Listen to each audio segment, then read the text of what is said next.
Each time I wired the money, paid the bill, covered the gap.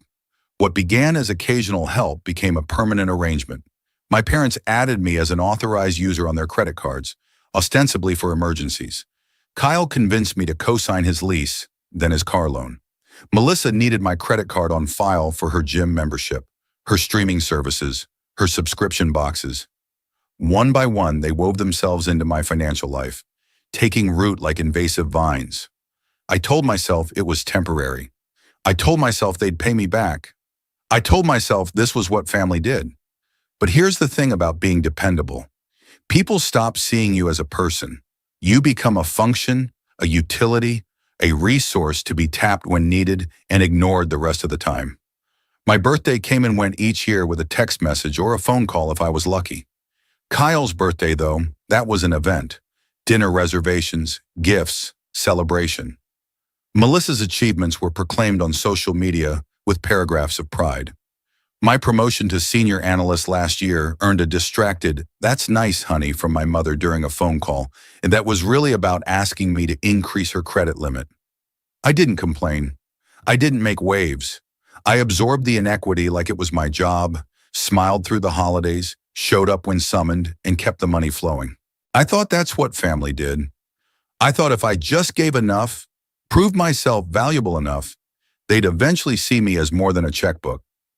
Last Tuesday shattered that illusion completely. The restaurant was Mom's choice, an upscale Italian place downtown with white tablecloths and prices that made my wallet ache. She called me 3 days prior, insisting on a family lunch. Her tone had that particular edge that meant attendance wasn't optional. I arrived early, as always. The hostess seated me at a round table near the window. Sunlight streamed through the glass, making the silverware gleam. I ordered water and waited. They arrived together, a unified front. Mom swept in wearing a new designer coat I didn't recognize but suspected I'd paid for. Dad followed, checking his phone. Kyle strutted in with that cocky grin he'd perfected in high school, and Melissa trailed behind, her attention locked on her screen. We exchanged greetings. Mom kissed my cheek with the kind of affection reserved for distant relatives. Dad nodded. Kyle slapped my shoulder too hard, and Melissa barely looked up. The meal began with the usual small talk. Mom discussed her book club. Dad mentioned something about golf.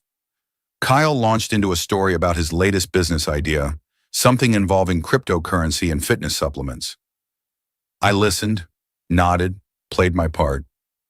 Then Mom turned to me with that smile, the one that always preceded a request.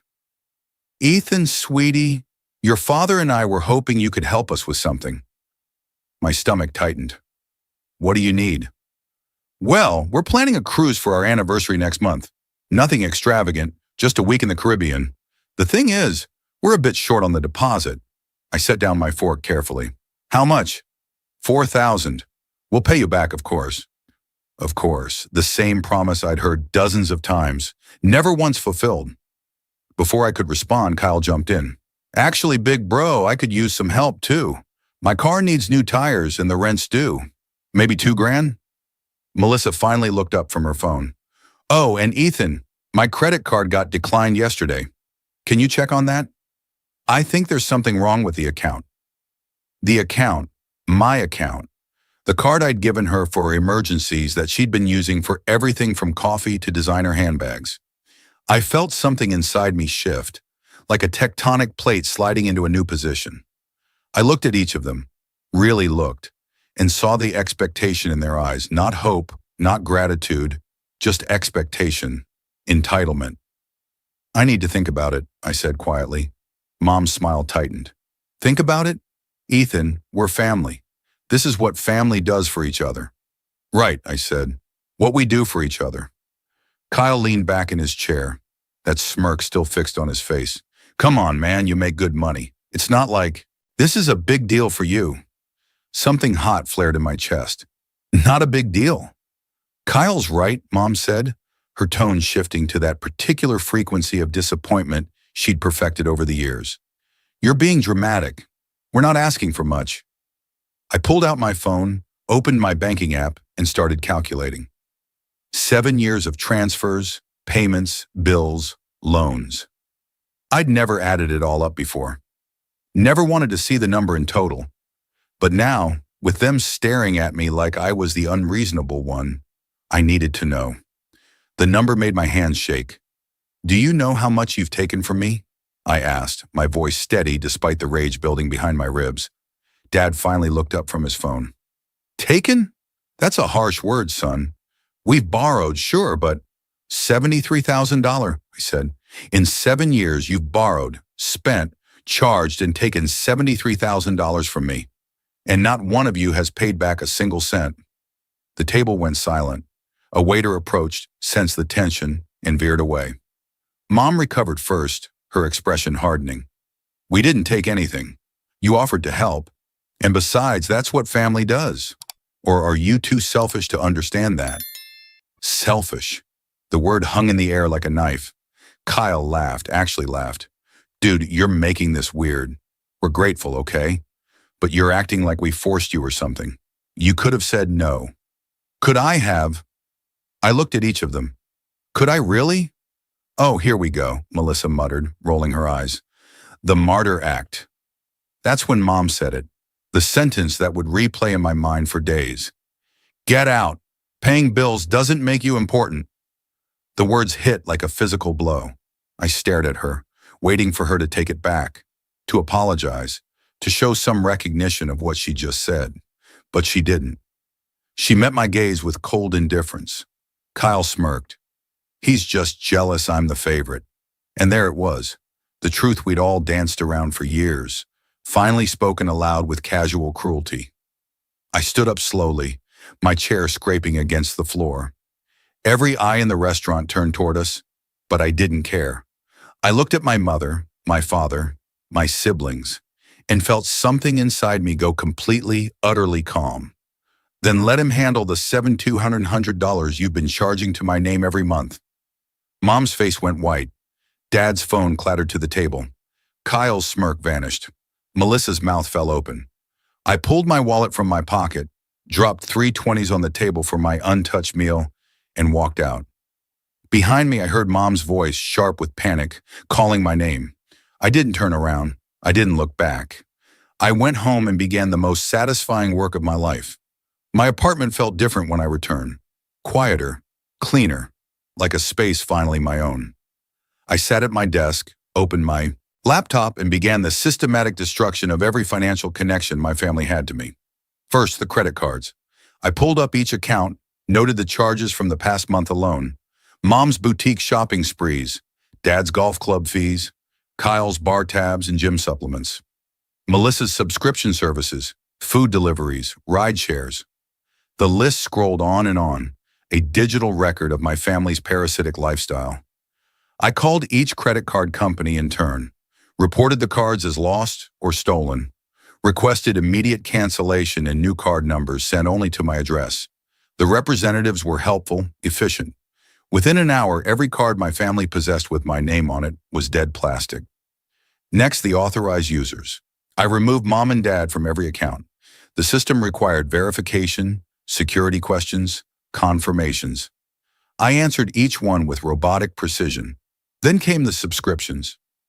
I went through my bank statements month by month, identifying every recurring charge that wasn't mine. Streaming services, meal kits, wine clubs, music apps, cloud storage, dating apps, meditation apps, language learning programs. My family had built entire digital lives on my credit. I canceled them all. The gym memberships were next. 4 different fitness centers across 3 cities, all charging my account monthly. Canceled. The car insurance policy I'd been paying for Kyle's vehicle. Canceled. The phone plan with 3 additional lines I'd forgotten about.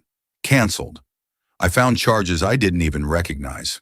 A timeshare fee, a magazine subscription, a monthly donation to a charity I'd never heard of. All made in my name, all without my knowledge or consent. My hands moved across the keyboard with methodical calm. No anger now, just cold efficiency. Each cancellation felt like removing a leech, one by one, until my financial body was finally my own again. Then I got to the big ones. The electric bill for my parents' house, auto-paying from my checking account for 3 years. I called the utility company, explained I was no longer responsible for the account, and requested immediate disconnection of autopay. The representative asked if I wanted to transfer the account to the property owner. I said no. I said cut me off entirely. The water bill, the gas bill, the internet service. One by one, I severed every utility I'd been quietly maintaining. I found the co-signed lease for Kyle's apartment. I couldn't remove myself without his signature, but I could inform the landlord that I would no longer be covering missed payments. I drafted a formal letter, attached copies of the lease agreement, and sent it via email and certified mail. The car loan was trickier. Co-signing meant I was legally on the hook until the loan was paid off or refinanced, but I could stop making the payments Kyle had stopped making 6 months ago. I called the lender, explained the situation, and requested they contact the primary borrower directly for all future payments. I made it clear I would not be covering any more missed installments. My phone buzzed. A text from Mom. "Ethan, call me, now." I turned the phone face down and kept working. I pulled up my online banking and found the joint savings account my parents had opened for emergencies 5 years ago. The account I'd been depositing into monthly while they withdrew freely. The current balance was $207. I transferred it to my personal account and closed the joint account entirely. The sheer scope of it all stunned me. In 7 years, I'd become so entangled in their financial lives that untangling myself required hours of phone calls, forms, confirmations, and cancellations. But I did it. Every single one. By midnight, I'd severed every financial connection I could legally terminate immediately. The ones I couldn't terminate outright, I'd isolated, documented, and prepared to defend. My phone showed 47 missed calls and 89 text messages. I didn't read them. I didn't need to. I knew what they'd say. Anger, confusion, accusations, demands. I silenced the phone, poured myself a glass of whiskey, and sat by the window watching the city lights blur through the glass. For the first time in 7 years, my bank account was mine. My credit was mine. My financial future was mine. And tomorrow they would wake up to a very different reality. Morning came too quickly. I woke to my phone vibrating so aggressively it had walked halfway across my nightstand. I picked it up and saw the damage. 73 missed calls, 134 text messages, 12 voicemails. I made coffee, sat at my kitchen table, and began reading through the messages in chronological order. It was like watching a wildfire spread through dry brush. 11:47 p.m., Mom. "Ethan, what did you do? My card isn't working." 11:52 p.m., Kyle.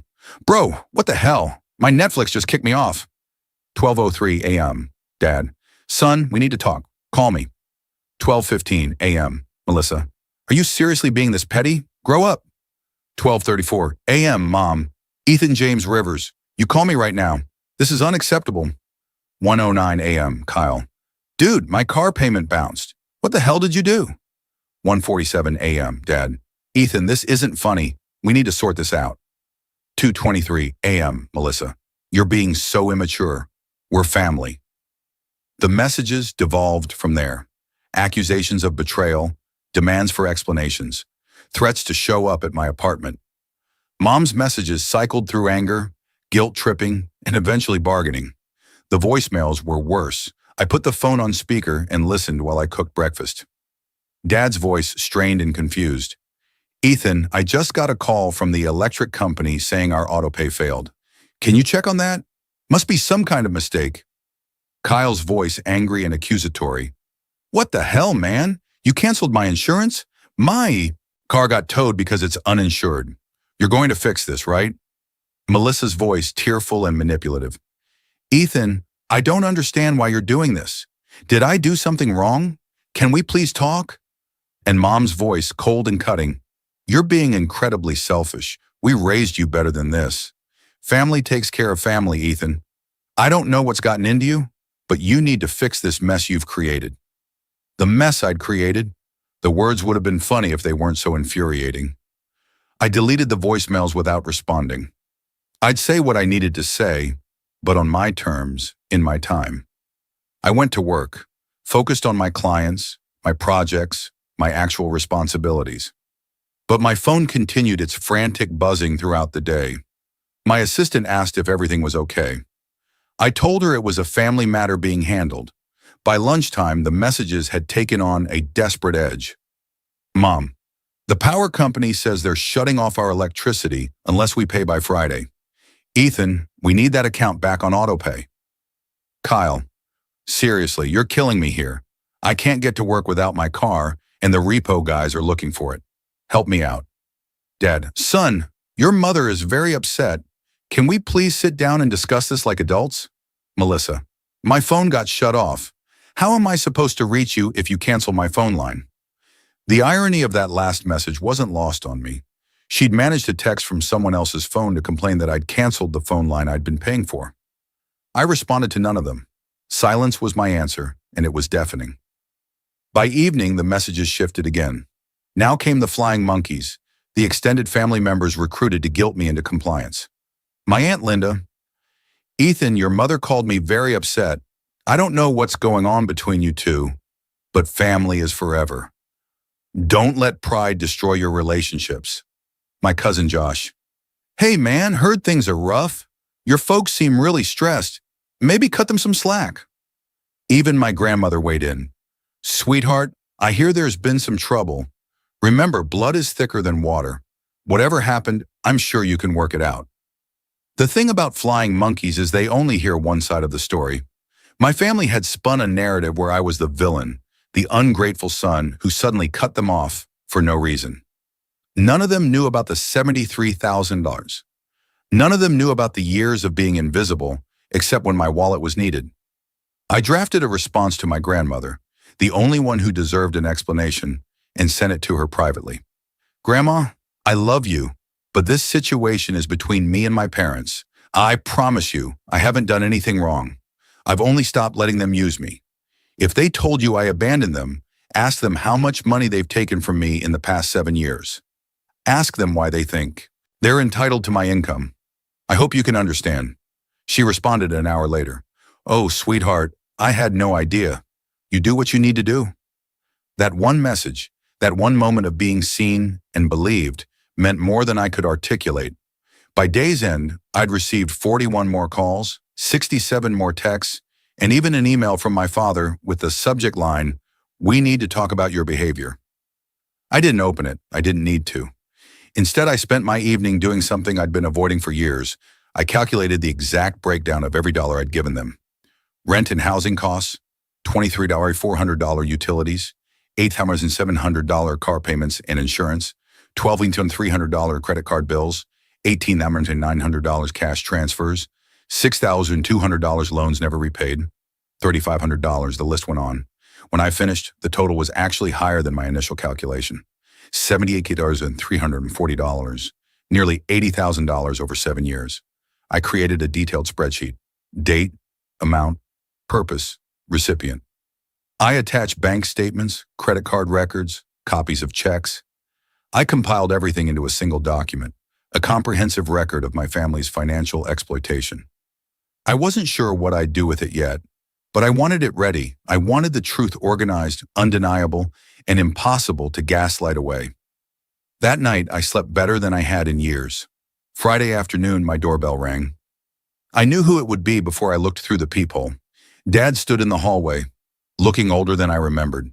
His shoulders sagged, his expression a mixture of frustration and weariness. I considered not answering. I could wait him out, let him stand there until he gave up and left. But that would only delay the inevitable. I opened the door but didn't invite him in. "We need to talk," he said. "No, we don't. Ethan, please, your mother is beside herself. Kyle's car got repossessed. Melissa had to move back home because she can't afford her rent. This has gone too far." Has it? I leaned against the doorframe, arms crossed. Or has it not gone far enough? Dad's jaw tightened. I don't know what's gotten into you, but this vindictive streak isn't like you. Vindictive? The word tasted bitter. Dad, I've been paying for your lives for 7 years. Not helping. Paying. Entirely. In the moment I stopped, you showed up at my door angry at me. We're not angry. We're concerned. You're acting irrationally. Am I? Let me ask you something. How much do you think you borrowed from me? He shifted uncomfortably. I don't know. We've lost track. But we always intended to pay you back. $78,340, I said, each word precise and cold. That's how much you've taken. And not once, not one single time, have you paid back a cent. But I'm the one acting irrationally? Dad's face paled. That can't be right. I pulled my phone from my pocket, opened the document, and turned the screen toward him. Bank statements, credit card records, transfer receipts, 7 years of documentation. Would you like to review it? He stared at the screen, scrolling slowly, his expression shifting from disbelief to something like shame. But it didn't last. He looked up and I saw the defensiveness return. We're family. That money was given willingly. No, I said quietly. It was taken under the assumption that I had no choice, that saying no wasn't an option, that being the dependable one meant being the silent ATM. That's not fair, Ethan. We never forced you. Didn't you? I thought back to every guilt trip, every expectation, every dismissive comment that made it clear my value was tied to my usefulness. You didn't need force. You had expectation, entitlement, and my misguided belief that if I gave enough, you'd see me as more than a wallet. We do see you as more than that. No, you don't. You never have. Kyle is the favorite. Melissa is the baby. And I'm the one who pays the bills. That's it. That's all I've ever been to this family. Dad's expression hardened. You're being unfair. We've been under a lot of stress. Your mother and I have had financial difficulties, and yes, we leaned on you. But that's what families do. Then let Kyle help you. Let Melissa step up.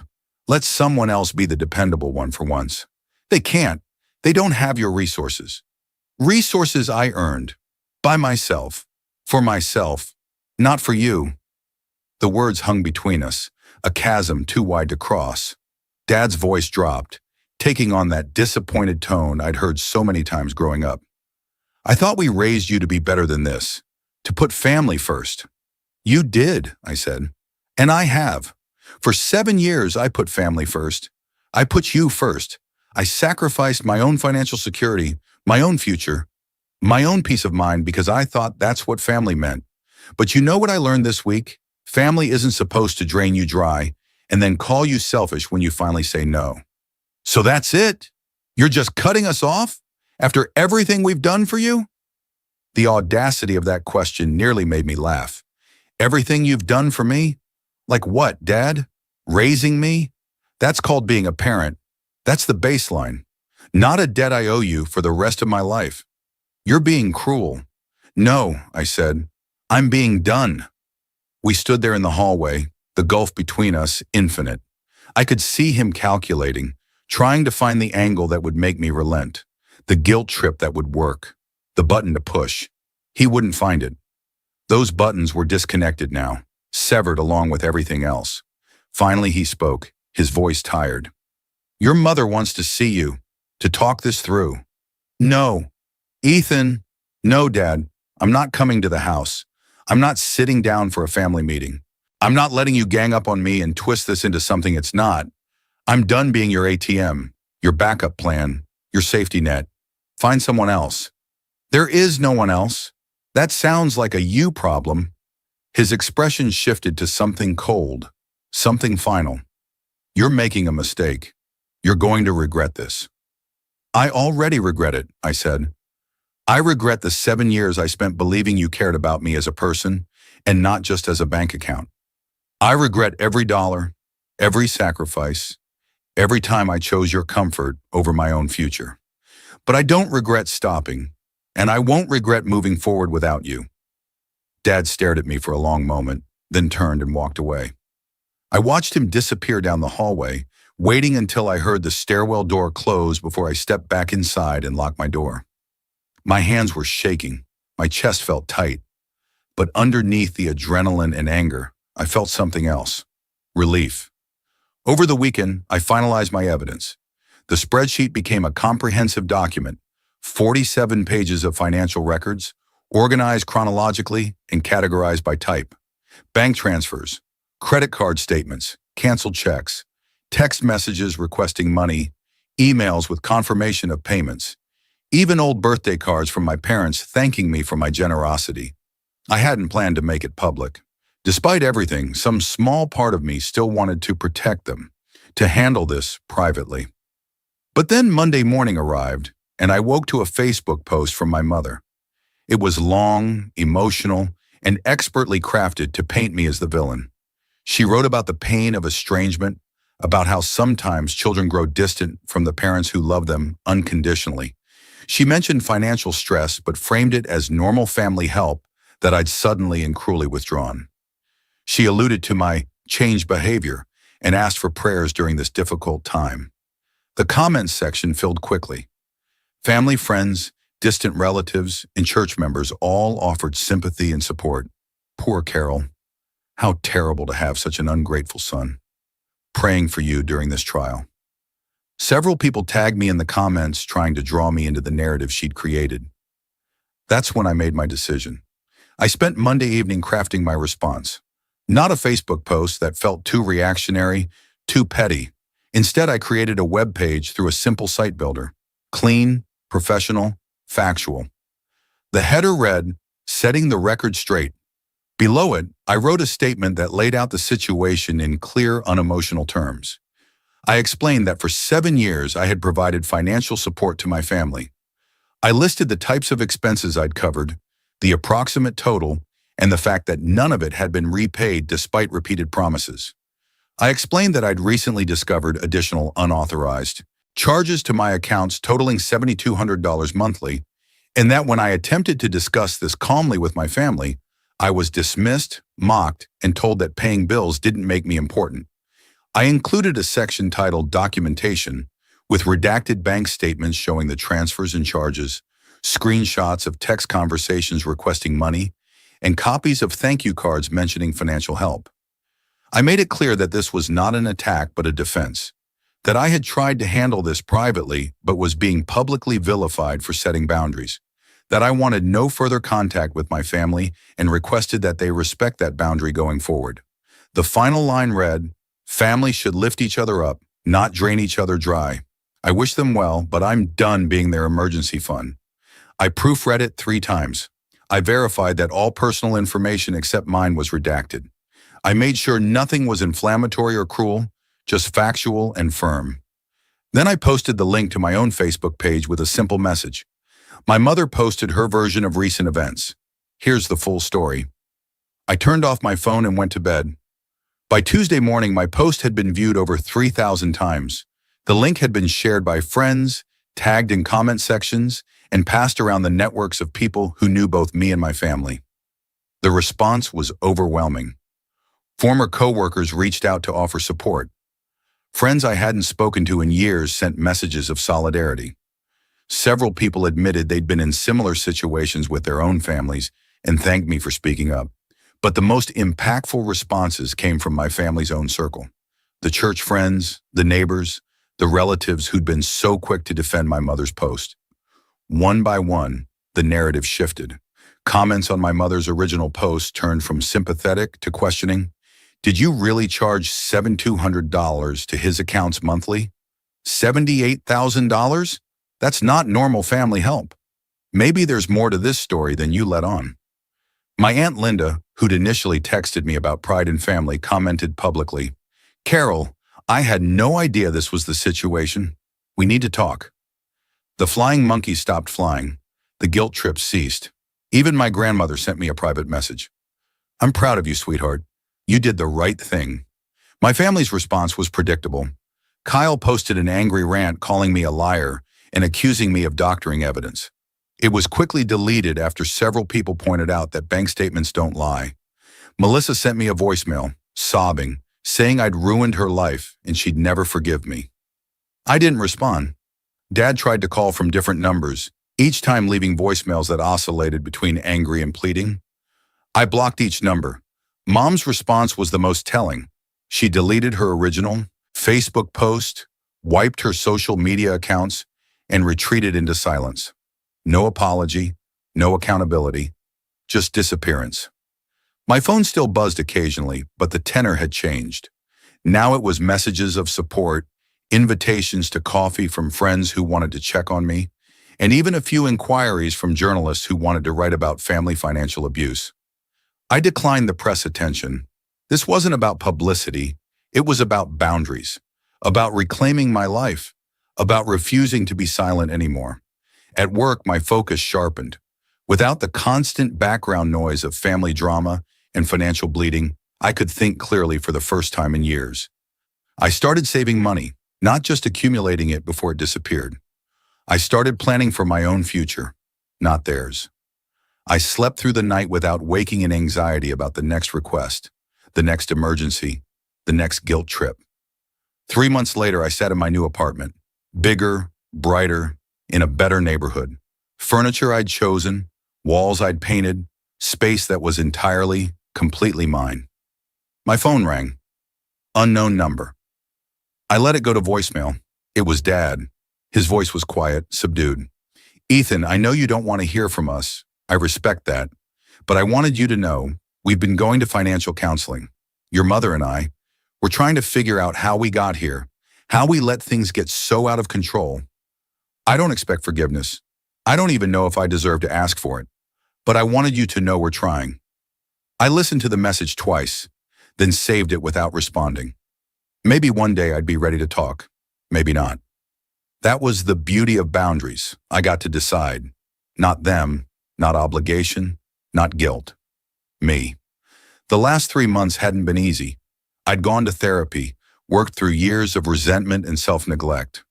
I'd learned that being dependable didn't mean being a doormat, that saying no wasn't cruelty, and that family, real family, didn't require financial transactions to prove love.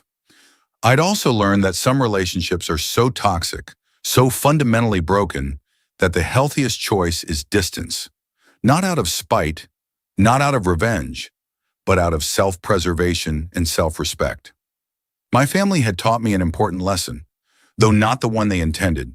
They taught me that I was worth more than my bank account, that my value as a person wasn't tied to my utility, that I deserved to be seen, appreciated, and loved for who I was, not what I could provide. I'd built a new life in those 3 months, reconnected with friends I'd neglected while playing ATM, pursued hobbies I'd abandoned because they cost money I was funneling elsewhere, started dating again, this time with healthy boundaries and a clear sense of self-worth. The people who really knew me, who saw me, had rallied around me. A chosen family of friends who celebrated my victories, supported my growth, and never once asked me for money. I still tracked my spending religiously, but now it was for me. Investments in my retirement, savings for a house, travel plans, dreams I'd put on hold. My brother Kyle had posted on social media about starting fresh, working full-time, and learning about financial responsibility. I hoped it was genuine. I hoped he'd learned. But it wasn't my problem anymore. Melissa had apparently moved in with a boyfriend and deleted me from all social media. Fine. I wished her well from a distance. Mom and Dad, according to my grandmother, had downsized, sold the house, moved to a smaller place, cut their expenses drastically. The cruise had been canceled. The lifestyle financed by my earnings had collapsed without its foundation. Some people might call that revenge. I called it consequences. I didn't celebrate their struggles. I didn't gloat. But I didn't feel guilty either. They'd made choices for years, built a life they couldn't afford, and expected me to subsidize it indefinitely. When I stopped, reality arrived. That wasn't my fault. That was theirs. On a Saturday afternoon, I sat on my balcony with coffee and a book, the sun warm on my face, and felt something I hadn't felt in years. Peace. No phone calls demanding money, no guilt trips, no anxiety about the next crisis I'd be expected to solve. Just quiet, simple, beautiful peace. My name is Ethan Rivers. I'm 32 years old, and I finally learned that paying bills doesn't make you important, but knowing your worth does. And I'm worth so much more than I ever gave myself credit for. Tai,